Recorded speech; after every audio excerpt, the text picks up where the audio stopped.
이제 젖살이 다 빠지지 않은 어린 친구들 같은 경우에는 두덩이 무겁고 지방이 많은 친구들이 굉장히 많거든요. 그런데 그 지방을 다 없애버리거나 너무 진한 쌍꺼풀, 소세지 같은 쌍꺼풀 눈을 만들어 놓는 것은 이게 바로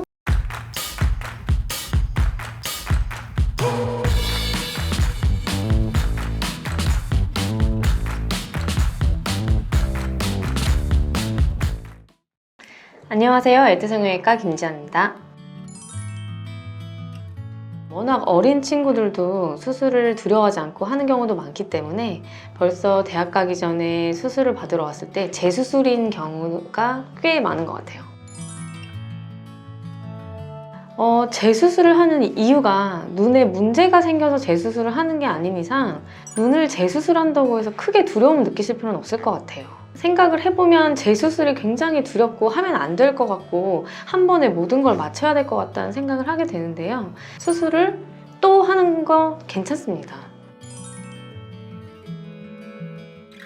한 번에 해서 제대로 막 진한 쌍꺼풀을 만들기보다는 자연스럽고 내 해부학 구조물을 많이 해치지 않는 재수술을 해도 괜찮은 수술을 항상 하셨으면 좋겠어요.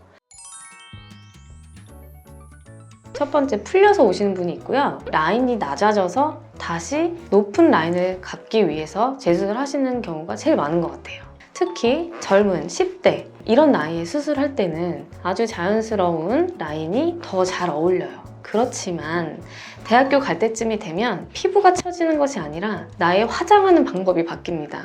그래서 여자분들 같은 경우는 좀 더 진한 화장을 하고 싶어 하게 되고, 그렇게 되면 아이라인만 그려도 쌍꺼풀이 보이지 않게 작게 느껴지는 내 쌍꺼풀이 좀 더 커졌으면 하는 생각을 하면서 쌍꺼풀 수술을 다시 하고 싶다라고 생각하는 경우가 많은 거죠. 수술이 잘못됐다 아니면은 피부가 심하게 처져서라기보다는 그때 내 나이에 맞는 쌍꺼풀이 이게 아닌데 라는 생각을 하게 되기 때문인 것 같아요.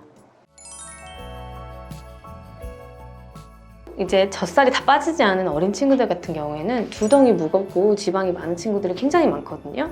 그런데 지방은 점점 나이가 들면 빠지기 때문에 젊었을 때 그 지방을 다 없애버리거나 너무 진한 쌍꺼풀, 소세지 같은 쌍꺼풀 눈을 만들어 놓는 것은 이게 바로 재수술하기 어려운 수술을 하게 되는 거예요. 물론 한 번에 다 끝내는 것도 좋죠. 하지만 내가 또 수술을 하고 싶어질 수 있거든요. 그렇기 때문에 가능하면 보존적인 방법으로 해서 가능하면 가장 예쁜 눈을 찾을 수 있는 방법으로 수술 방법을 선택하시는 걸 추천합니다. 정말 많죠. 오히려 첫 수술보다도 요즘 재수술 환자분들이 훨씬 더 많은 것 같아요. 그런 것도 있습니다. 처음에는 옛날에는 인라인 아주 자연스러운 거를 선호했지만 요즘은 또 조금 화려한 라인이 높고 아웃라인으로 빠지는 이런 라인들을 선호하기도 하고요. 예전에는 몽고주름이 있어도 크게 신경을 많이 안 쓰는 사람들도 많았는데 연예인들 눈의 트렌드가 바뀌면서 몽고주름이 없는 눈을 더 많이 선호하고, 특히나 트임 같은 경우는 뒷밑 트임을 요즘 굉장히들 많이 하시기 때문에 눈의 모양이나 이런 거는 그때 선호하는 정도가 달라지게 됩니다. 화려한 라인을 만들더라도 나중에 재수술을 할 수 있게끔 가장 보존적으로 할 수 있는 방법들이 있어요. 그렇기 때문에 내 눈에서 이런 눈을 하려면 어떤 수술을 해야 되는지는 정말 충분한 상담을 통해서 신중하게 결정하시면 좋을 것 같습니다. 쌍익과 쌍태는 정말 비추입니다.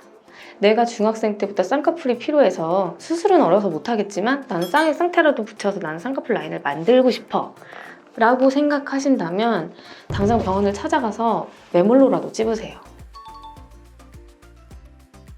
피부가 늘어지고 그리고 거칠거칠해지고 피부가 굉장히 두꺼워져요. 그렇기 때문에 차라리 찝어서 수술을 하는 것이 훨씬 더 도움이 됩니다. 솔직히 제 딸이 그런 거에 신경을 안 썼으면 더 좋겠지만 자꾸 쌍익, 쌍태를 붙이면서 쌍꺼풀을 만들고 싶어가지고 거기에 신경 쓰는 시간도 많아지고 피부가 상하는 게 걱정이 된다. 저는 당연히 손 끌고 데려가서 쌍꺼풀을 만들어 줄 겁니다. 딱 거기까지.